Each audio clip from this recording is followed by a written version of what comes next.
Hello everyone and welcome back. Today I thought of doing a follow-up on one of Angelina's latest covers or songs that she's been singing with Toby Gad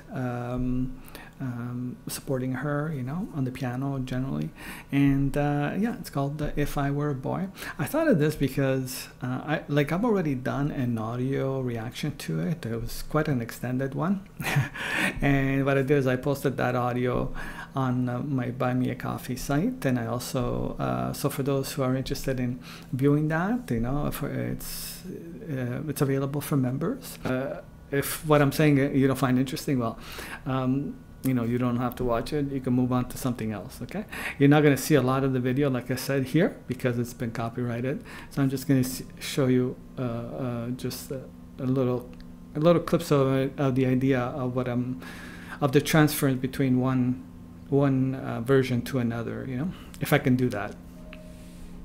Now this song, I just want to talk about something that I covered in the audio version what I did, my reaction, is this song basically is about appreciation, like many of these romantic songs, right? It's about attachment and in romantic relationships. And in any romantic relationship, there's usually one person that is more attached than the other within the relationship. It's rare that it's even, you know, and even when it is even, at some point, you know, it tends to not remain balanced, you know. So what happens is one person tends to be more appreciative of the other person because they're more attached to the other person, and vice versa. And that's what happens in the case of If I Were a Boy, because this young woman that expressed her intimate experience with her boyfriend to Toby Gad, she explained, you know, if I were a boy, I'd act differently. I would appreciate the woman more, you know, because she felt a lack of appreciation for, you know. And then and then she says, you know, if I were a boy, you know, like I'd be, you know, I would just throw anything on, or I dress something like that, like at the beginning of the song, you know, it'd be easy to dress and so on and so on, yeah, you know. And I've known lots of women that, you know, basically lots of women, at least the ones that I was interested in, how they you know, they did not have any problems with how they dressed and so on. And I think it had to do with the comfort of the relationship, and also because they felt very confident about how they looked. And actually there was one that I mentioned in the audio reaction that was in my first, you know, big crush, you know, and this was in college, my first year in college, and there was this girl that was in two of my classes, you know, and I had never seen anything so beautiful in my life, you know. It's sort of like what I dreamt of, you know, when I was younger, and there she was, you know, type of thing. For those who want to create an image in their mind of what I'm talking about, think of Cheryl Ladd of Charlie's Angels, you know, the woman that replaced the Farrah Fawcett in the show. Think like that, you know, of that nature. And yeah, so I was like really enamored by this woman, and she was in two of my courses, and I almost failed the two courses because I couldn't concentrate, you know, because we became friends and so on. But you know, it never went beyond that because I was way over my head, you know, as I mentioned in the audio, because plus actually I met her a few years later, and she told me, she goes, you know, why didn't you make a pass on me or something, you know? And I said, well, you had a boyfriend, first of all, and secondly, I was way over my head because you know, you were 20 and I was 16, you know. So I was very innocent, and I found out later on that I was supposedly a nerd in high school, and I didn't realize that I was a nerd. That's how clueless I was about things.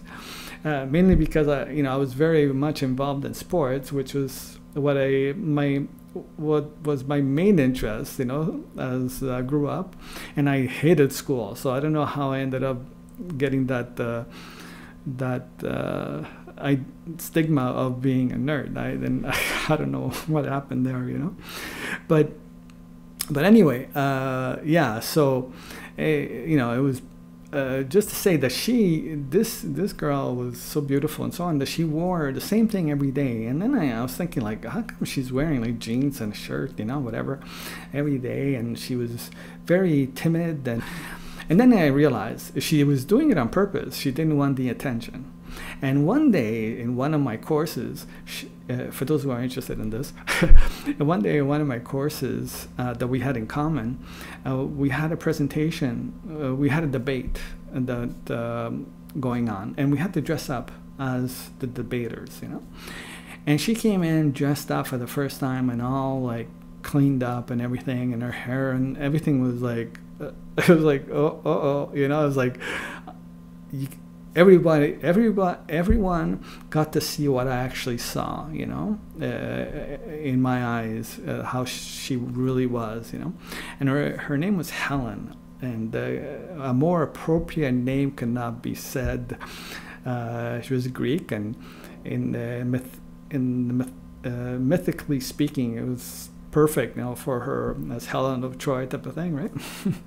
And yeah, so I was very much distracted, and like I said, I almost failed the course. I don't remember much of the two courses. I think one of them was math, calculus or something. Then the other one was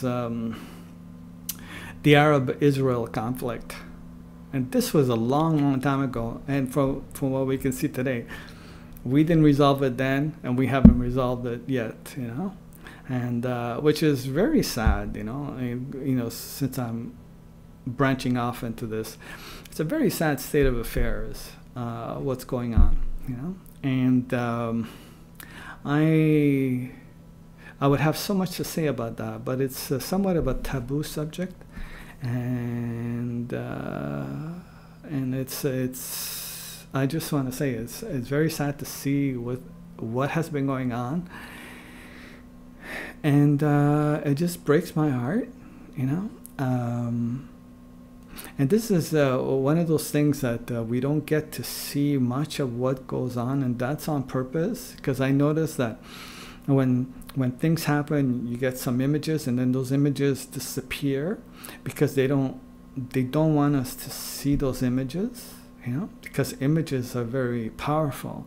And the image of a child in a rubble, for example, is extremely powerful, and I can't get that image out of my mind, of a young, maybe 1-year-old, covered in dust from the rubble underneath, underneath the rubble, and just crying, and then they're rescuing the child. And the same thing with a girl that was calling in for help because the car that she was traveling in had been attacked, had been shot at, and everybody in the car was killed. And this young 6-year-old was calling in the helpline, trying to get help, and she was describing the situation, and she was saying and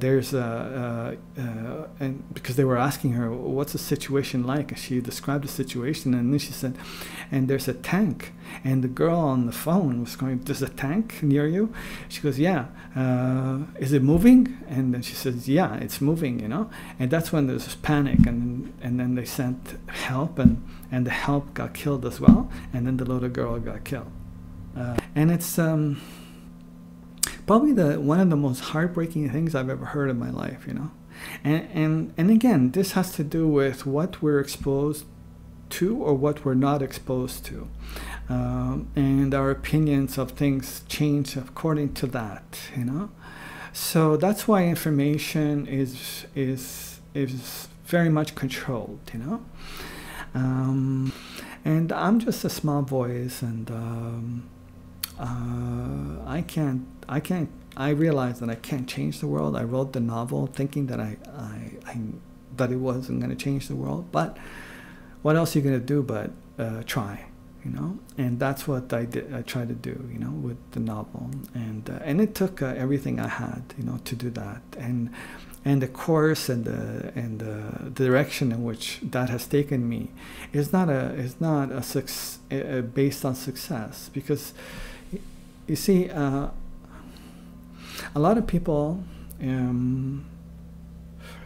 have this idea, you know, that we put a lot of emphasis on our leaders. We put a lot of emphasis on those who are successful, you know, billionaires, all the very rich in the world, and the very wealthy, and the very powerful. But those, you see, they are in somewhat admired by a capitalistic system in particular, but in other systems as well. But they're an antithesis of a person that is enlightened.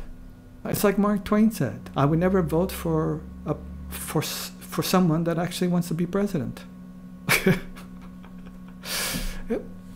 You know, because that's like I said, it's an antithesis. It's, you know, of the type of person you would want to guide us, you know, into a positive future that would resolve the problems that we are incurring, or at least, you know, try to do so. And let's say, for example, you know, like this just came to mind, but let's say Jesus, okay, it was, since we don't evolve, and we haven't really evolved, I think that if I go back to the Roman Empire, it wouldn't be that much different. Actually, they probably have done things better than any other type of empire, because it lasted, if you consider the Eastern, if you add the Eastern Empire of the Roman Empire as part of the Roman Empire, it lasted almost 2,000 years, you know? I mean, United States has, you know, may not last 100 years the way it's going.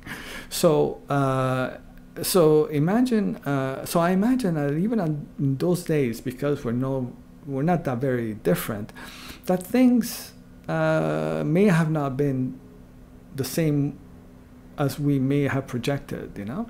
For example, maybe it wasn't because Jesus, you know, he was saying that he's the Son of God and all those things that offended the Romans so much that they would crucify him.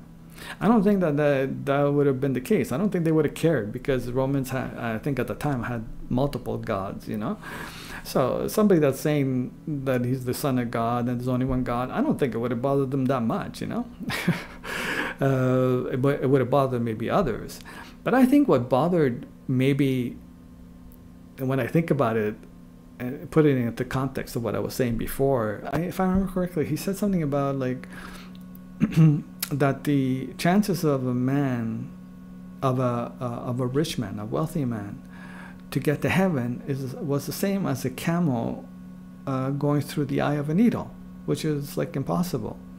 And that's what I mean by the antithesis of an enlightened person is an extremely wealthy person.